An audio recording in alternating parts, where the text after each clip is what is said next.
प्रिय साथियों नमस्कार। मैं जसवंत सिंह कैलासिया। हमारी यूट्यूब चैनल पारात लोकतंत्र का अंकुरण में आपका स्वागत है।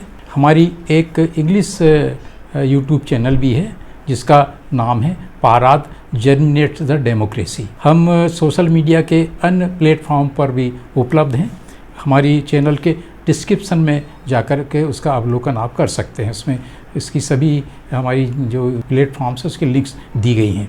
आज हम हमारे देश में जो पिछड़े वर्ग का जो आंदोलन चल रहा है और इसको लेकर सुप्रीम कोर्ट में भी बड़े बड़े एक ऐतिहासिक निर्णय दिए जा रहे हैं, तो इससे हम प्रेरणा लेकर के इस वीडियो को बना रहे हैं। इसके लिए हमने एक आलेख तैयार किया है और इस आलेख को हमने 6 भागों में बांटा है।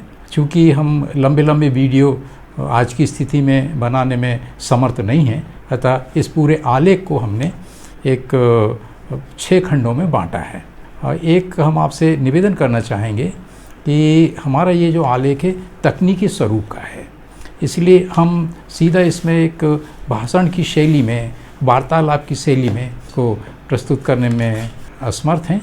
चूँकि इसमें बहुत सारे टेक्निकल शब्द आए हैं, तो हम इसको सीधा पढ़ेंगे आपकी सेवा में, इसको आप अन्यत्र ना लेंगे। हाँ, हमारा ये निवेदन है कि चूँकि इसका प्रस्तुतिकरण जैसे कि सोशल मीडिया का जो अभी इन दिनों पैटर्न चल रहा है उस स्तर का नहीं है, लेकिन हमारी जो विषय वस्तु है बहुत ही अति गंभीर प्रकृति की है और हम ऐसा मानते हैं कि हमने अन्य पिछड़ा वर्गों की समस्या का हमने बहुत गहराई से अध्ययन किया है और इन अध्ययन के हिसाब से हमने कुछ अपने निष्कर्ष भी निकाले हैं। तो अन्य आगामी एपिसोड्स में आपको ये निष्कर्ष देखने को मिलेंगे। हमारा इसी बीच एक निवेदन और भी है कि हमारा ये जो पिछड़े वर्ग पर हमने जो एक आलेख तैयार किया है, इसमें जो हम 6 भागों में इसको प्रस्तुत कर रहे हैं, तो कृपया क्रम से इसको देखने का कष्ट करें, तब आपको हमारी बातों की गहराइयों को आप जान समझ पाएंगे। तो मैं इस आलेख का इस तरह से आपके सामने प्रस्तुत कर रहा हूँ। इस आलेख का हमने शीर्षक दिया है अन्य पिछड़ा वर्ग ओबीसी मात्र सांस्कृतिक आंदोलन से ही शासन प्रशासन में समानुपातिक भागीदारी ले सकता है। इसको मैं पुनः पढ़ना चाहूँगा। अन्य पिछड़ा वर्ग ओबीसी मात्र सांस्कृतिक आंदोलन से ही शासन प्रशासन में समुचित भागीदारी ले सकता है। मैं इस तरह से एक प्रस्तावना के रूप में अपनी बात को आगे बढ़ा रहा हूँ। हम अपनी बात अंग्रेजी कहावत से शुरू करते हैं, बेगर can not be A chooser. मैं इस कहावत को पुनः दोहरा रहा हूँ, बेगर can not be A chooser, अर्थात मांग करने वाले की अपनी कोई पसंद नहीं होती। इस कहावत के भाव को इस तरह से और भी विस्तारित किया जा सकता है कि यह दाता, स्वामी, गिवर और मास्टर पर निर्भर करता है कि वो कब दे, कैसे दे और कितना दे। इन गूढ़ रहस्यों को देश तो क्या, विश्व के बड़े बड़े विद्वान राजनीतिक भी नहीं जान समझ पाए हैं। भारत में अनुसूचित जातियों, अनुसूचित जनजातियों और अन्य पिछड़ा वर्गों का जो आरक्षण संबंधी जो मुद्दा है और जो कोटा इसका पूर्ण अभी तक नहीं किया जा रहा है, देश को आज़ाद हुए 70 वर्ष से ज़्यादा हो गए हैं, तो उसका जो संघर्ष चला आ रहा है और इसमें हजारों लोग की जानें चली गई हैं, संपत्तियों का भी भारी नुकसान हुआ है। इसके पीछे यही कहावत के भाव लागू होते हैं, जबकि संविधान में अनुसूचित जातियों, अनुसूचित जनजातियों के लिए आरक्षण संबंधी प्रावधान बड़े ही स्पष्ट एवं विस्तृत हैं और भारतीय शासक वर्ग इन प्रावधानों को पूर्ण करने के लिए वचनबद्ध भी है। फिर हमारे पिछले 55 वर्षों के अध्ययन का निष्कर्ष है कि पूना पैक्ट 1934, जिसके अंतर्गत संविधान में अनुसूचित जातियों, अनुसूचित जनजातियों के लिए जो प्रावधान किए गए हैं, वे इन जन समूहों, इथनिक ग्रुप के लिए प्राणघातक सिद्ध हो रहे हैं। इतना ही नहीं, इन जन समूहों के समस्त अधिकारों की रक्षा के लिए इनके कथित जनप्रतिनिधि ही इनके विनाश का कारण बन चुके हैं।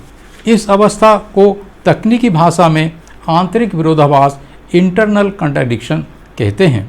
अब बात आम चर्चा का विषय बन गई है कि अनुसूचित जाति, अनुसूचित जनजाति के सांसद, विधायक एवं अन्य संवैधानिक पदों पर बैठे लोग भारतीय शासक वर्ग के दलाल, मुख पर पट्टी बंधे हुए कुत्तों की तरह काम कर रहे हैं। अनुसूचित जाति, अनुसूचित जनजाति के प्रसंग में हमने ऊपर जो बातें कही हैं उनका तात्पर्य यह है कि यही दुर्दशा अन्य पिछड़े वर्गों, जिन्हें हम आगे ओबीसी कहकर संबोधित करेंगे, की भी है और आगे भी होने वाली है। उस दशा में जब ओबीसी के संबंध में अनुसूचित जाति, अनुसूचित जनजाति के समान सुस्पष्ट एवं विस्तृत प्रावधान संविधान में नहीं है। जाति आधारित गणना की मांग आंदोलन बहुत खर्चीला, समय की बर्बादी वाला और परिणाम रहित है। ये एक उप शीर्षक है हमारे आलेख का। इसको मैं फिर से आपका इस पर ध्यान आकर्षित करना चाहूँगा।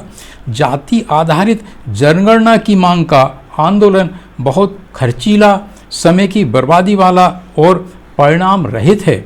देश का ओबीसी संविधान के अनुच्छेद 340 के तहत अपनी मांगें मांगता है। हम स्वयं विधि के एवं संविधान विशेषज्ञ हैं। इसकी भाषा का अध्ययन करने पर ज्ञात होता है कि इसमें कुछ ऐसा भी नहीं है जिससे ओबीसी का कुछ कल्याण हो सके।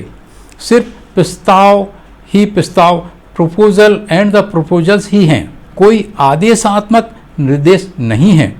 बड़ी चालाकी से इस अनुच्छेद के अंतिम उपखंड 3 में उल्लेखित है कि राष्ट्रपति इस प्रकार दिए गए प्रतिवेदन की एक प्रति उस पर की गई कार्रवाई को स्पष्ट करने वाले ज्ञापन सहित संसद के प्रत्येक सदन के समक्ष रखवाएगा। अर्थात ये जो भी कमीशंस बने हैं 340 के अंतर्गत, उसमें सिर्फ ये निर्देश हैं। आप इसको संविधान उठाकर पूरा इसका 340 का अध्ययन करेंगे तो आपको खुद को होगा आश्चर्य कि इसमें ऐसा कुछ नहीं है, कोई बंधनकारी नहीं है। और हम आगे अपने एपिसोड में और विस्तृत रूप से बताएंगे।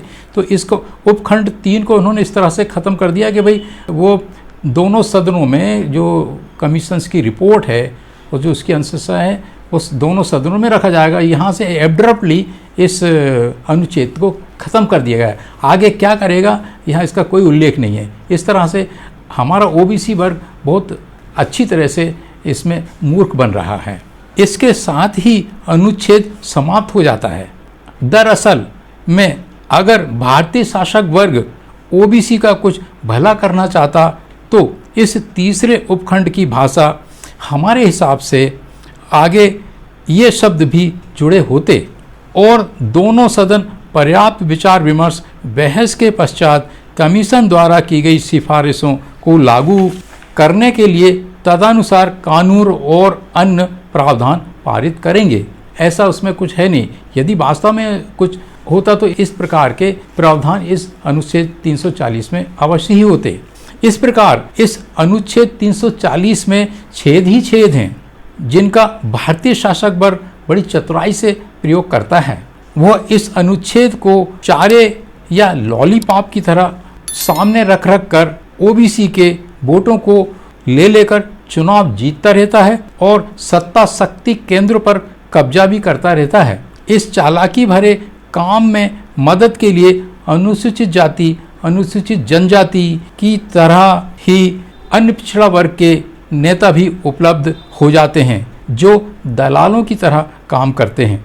इससे एक तरफ समाज ठगाता रहता है और दूसरी तरफ भारतीय शासक वर्ग अपनी हर क्षेत्र में लगातार पकड़ मजबूत करता रहता है। भारतीय शासक वर्ग के पास ऐसी अनेक चतुराइयाँ, होशियारियाँ एवं खुरापात हैं जिनका उपयोग करके वो मात्र देश के सबसे बड़े जनसमूह ओबीसी को ही उल्लू नहीं बनाता, अपितु वह देश की 85% से भी अधिक की जनता को भी मूर्ख बनाता रहता है।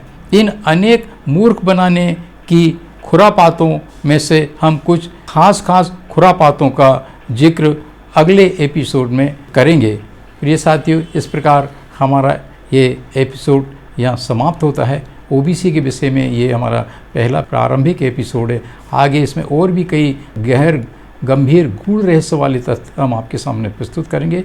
हमारे साथ बने रहने के लिए और इसको पूरा एपिसोड देखने के लिए बहुत धन्यवाद। अगर आपको ऐसा प्रतीत होता है कि हमारी इस चैनल में हम आमूल चूल रूप से कुछ मौलिक विचार आपकी सेवा में प्रस्तुत करते हैं, तो कृपया हमारी इस चैनल को सब्सक्राइब करने का, लाइक करने का और शेयर करने का कष्ट करें। धन्यवाद। नमस्कार।